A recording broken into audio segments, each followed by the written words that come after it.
Olá!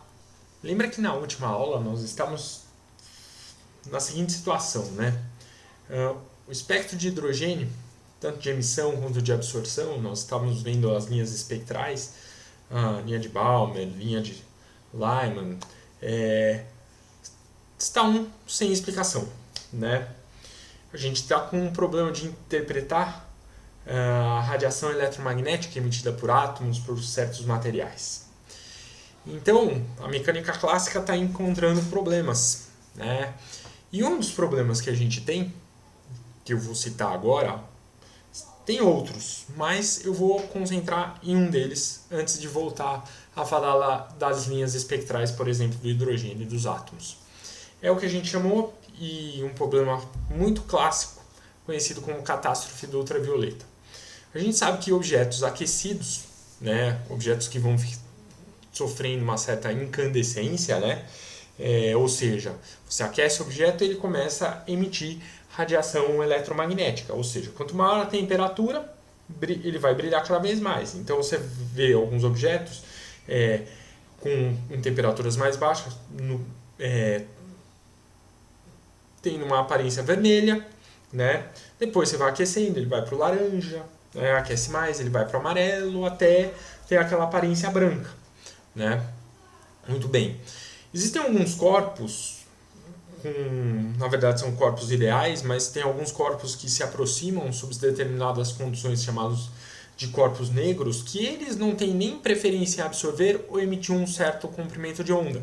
O que significa que se eles absorvem todos os comprimentos de onda, em todas as frequências de onda eletromagnética, eles também são capazes de emitir todos esses comprimentos de onda e todas essas frequências de ondas eletromagnéticas. Então, o que eles absorvem de comprimentos de onda, eles são capazes de emitir tais comprimentos de onda, né? Então, basicamente, um corpo negro, né, ele tem uma situação muito interessante, que é o que a gente está representando nesse gráfico aqui do lado. Por exemplo, né, nós temos que quanto maior, a gente percebe nesse gráfico que é um gráfico de comprimento de onda por intensidade de energia ou densidade de energia, tanto faz, a gente pode representar tanto uma quanto outra, né? A gente fala o seguinte, quanto maior, né, a temperatura, né, a gente percebe que a intensidade total da radiação eletromagnética sendo emitida, que é a área debaixo dessas curvas aqui, ela aumenta. Então, nós temos aqui a curva com 800, a área sobre essa curva é essa área aqui embaixo, que você está vendo aqui no mouse. Você pega 1000 Kelvin aqui, você aquece o corpo a 1000 Kelvin, a área certamente dessa curva aqui vermelha é bem maior do que dessa curva escura aqui. Então, quanto maior a temperatura, maior a intensidade da radiação aumentada. Ela aumenta essa lei, né? Basicamente, ela foi descrita é uma lei foi descrita pelo Stephan, é uma lei de 1879, tá? Que ela é conhecida como a lei de Stefan-Boltzmann, tá? Então a intensidade total, na verdade, ela é proporcional à temperatura quarta. Essa constante de Stefan-Boltzmann ela é da ordem de 10 a menos 8 watt por metro quadrado por Kelvin a quarta, tá? Outra coisa que esse gráfico mostra para a gente, ele pode mostrar para a gente, é que se a gente olhar para o pico, né, de intensidade, né, que está associado a um certo comprimento de onda emitido, né, a gente vê aqui, ó, que à medida que você aumenta a temperatura, você tem um pico de intensidade aqui, por exemplo, a 800 está próximo de 4. Quando você vai lá para o 1000, você percebe que esse pico de intensidade aqui tá por um comprimento de onda menor. Então, na verdade, isso daí é o que a gente chama de lei de Wien, né? Que quanto maior a temperatura, esse lambda associado à intensidade máxima, esse comprimento associado à intensidade máxima, diminui. Elas são inversamente proporcionais e isso está associado a uma certa constante. E a gente observa isso. Qual é o problema da época? O problema da época está associado à seguinte coisa, que a física clássica, a mecânica clássica espera que um corpo negro, numa temperatura diferente de de zero, né, ela vai emitir radiação ultravioleta intensa, e ao mesmo tempo raio-x e raios gama, que são radiações de comprimento de onda pequeno. Ou seja,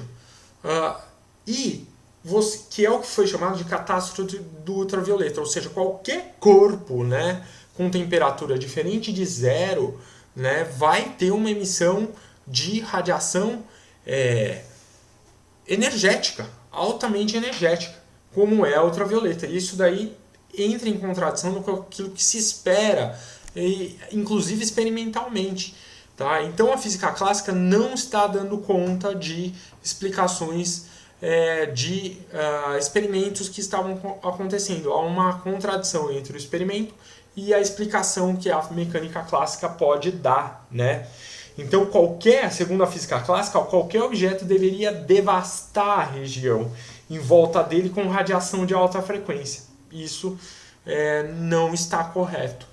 Qual é a explicação disso? Como é que vem a explicação disso? A explicação disso vem com Planck, em 1900.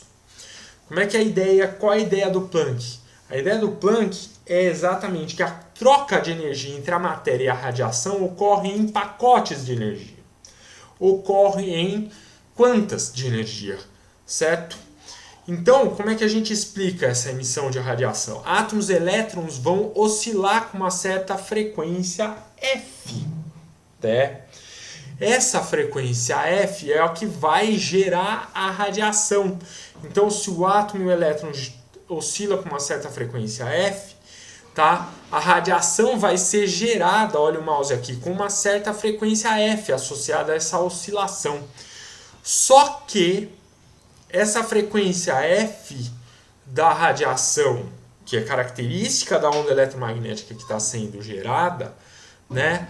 Ela só pode ser gerada por um oscilador, que é o átomo ou o elétron, com uma certa energia mínima. Ok?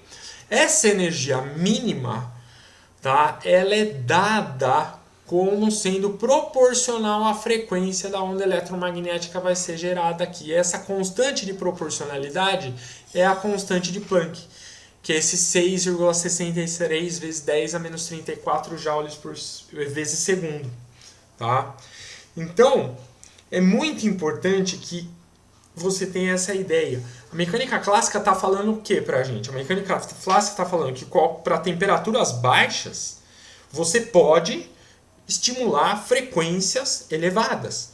O que o Planck está dizendo? Tá, se a temperatura é baixa, não há energia suficiente, né, da matéria para gerar uma radiação com uma energia elevada, com uma frequência alta, com um comprimento de onda baixo, que é o caso da radiação ultravioleta.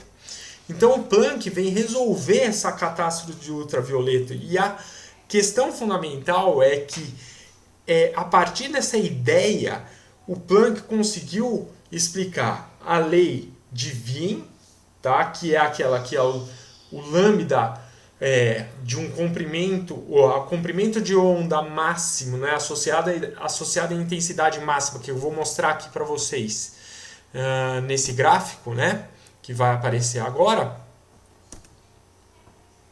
que apareceu agora, que maravilha. Aquilo que eu falei para vocês, essa hipótese de Planck aqui, ela é capaz de explicar esse padrão de que, à medida que eu aumento a temperatura, o comprimento de onda associado à intensidade máxima diminui, que é uma lei que a gente chama de lei de Wien, tá? E que também a lei de Stefan Boltzmann, que a área sobre essas curvas aqui, ela vai com a temperatura a quarta, ou seja, a intensidade total ela aumenta com a temperatura elevada a quarta. E outra, ela é capaz de explicar exatamente esse padrão, né? Que a densidade de energia diminui com comprimentos de onda muito baixo. Ou seja, essas quedas dessas curvas aqui para comprimentos de ondas mais baixos que não era previsto pela mecânica clássica. Ou seja, as curvas experimentais que parecem essas curvas que estão sendo mostradas aqui foram mimetizadas com grande precisão pela essa hipótese de Planck que a energia, a troca de energia entre a matéria e a radiação, ela ocorre nesses pacotes de onda quantizados aqui, E igual a H vezes F, certo? Então, essa é uma primeira lição fundamental de como a gente começa a entender exatamente os problemas com a radiação eletromagnética e a matéria. Ou seja, e aí vem um outro resultado importante, que é o resultado dado por esse jovem aqui, o Niels Bohr, né? Que como explicar as linhas dos espectros de absorção, né? Como entender o resultado das linhas espectrais, né? Então, o Bohr vem dar uma explicação usando, inclusive, a noção dada por Planck, o E igual a H vezes F. Então, o Bohr, para explicar as linhas espectrais do hidrogênio, vai construir os seus postulados de Bohr. Quais são os postulados? Tá? Os postulados dizem o seguinte, que um elétron em um átomo se move em uma órbita circular em torno do núcleo, e esse elétron está sob influência da atração coulombiana, tá? Ou seja, a atração eletromagnética entre o elétron e o núcleo que é positivo, né? É como planetas orbitando em torno do Sol, mas esse acoplamento ocorre através da força gravitacional, aqui é a força eletromagnética. Então, a organização da eletrosfera do átomo de Rutherford, ele passa a dizer que elétrons fazem órbitas circulares, né? Um elétron só pode se mover em uma órbita na qual seu momento angular orbital, né, a quantidade de movimento angular orbital L, ele é múltiplo daquela constante de Planck, só que esse H cortado é o H dividido por 2π, tá? Então são órbitas bem definidas. Isso que eu estou querendo dizer é que esse momento angular orbital diz que o elétron está num raio bem definido circular, tá? Apesar de estar sempre acelerado, porque ele tem uma força, né, uma resultante centrípeta, esse elétron não vai emitir radiação eletromagnética. Esse é um postulado altamente questionável, tá bom? Do modelo de Bohr, tá? Saiba disso, porque em geral não, cargas que estão aceleradas emitem radiação. E aqui, para salvar a explicação atômica do modelo dele, ele vai falar que os elétrons estão se movendo com uma energia total constante numa órbita e não vão emitir radiação eletromagnética. Isso daí é altamente problemático. E agora vem a explicação das linhas. A radiação eletromagnética emitida por um átomo, ela só é emitida, presta atenção, quando um elétron sai de uma órbita EI, tá, para uma órbita EF, para uma órbita mais interna EI, para uma órbita EF mais externa. E ele retorna à sua órbita original. Então ele vai para um estado excitado, para uma órbita mais externa, e aí ele volta para essa órbita mais interna original a ele, que é o estado fundamental dele, a órbita original. E a frequência, desculpa, esse Ni aqui é de frequência da onda emitida, é dado pela diferença de energia da órbita de onde ele veio para onde ele foi, tá? Mais externa, dividido pela constante de Planck. Esse daí são os postulados de Bohr. Então o modelo de Bohr é muito parecido com um análogo ao nosso sistema solar, elétrons fazendo órbitas circulares, é um análogo, tá? E os elétrons só podem ter energias uma energia total constante correspondente à sua órbita, e eles podem transitar para a camada mais externa no estado excitado, e ao voltar eles emitem a radiação eletromagnética, que vai explicar aquela série de Balmer, aquela série de Lyman e tantas outras séries do átomo de hidrogênio, certo? Muito bem. Então, esse é o modelo atômico de Bohr. Vamos dizer que ele dá uma organizada na nossa eletrosfera, né, pessoal? Lá do Rutherford. E a gente vai continuar um pouco essa aventura e entender um pouquinho mais como é que essa eletrosfera está organizada. Nós vamos colocar alguns outros elementos interessantíssimos inclusive não só para o átomo de hidrogênio, mas para outros átomos multieletrônicos aí que a gente tem. Grande abraço e a gente volta na próxima videoaula.